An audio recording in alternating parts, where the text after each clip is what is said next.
Bir həftə Ağdamdan silah, bir də silah yoxdur. Bir həftə Ağdamdan silah daşınıldı, boşalıldı Ağdam. Hamı bilmirdi ki, Ağdam gedəcəkdi.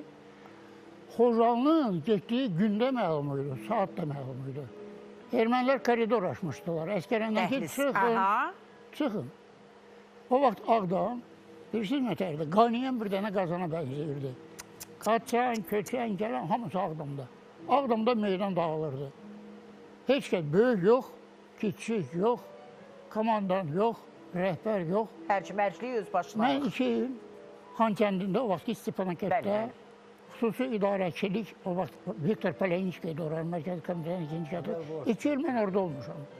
Mən gördüklərimi görmüşəm. Mən və bir də mənim operatorum vardı, Tahir Qarayev. O gecə yarısı Naxçıvan, Gülafur tərəfdən gələnləri çəkmişik. Qaranlıq, Babinovi kaset işləyir. O vaxt işləyir. Video yox idi.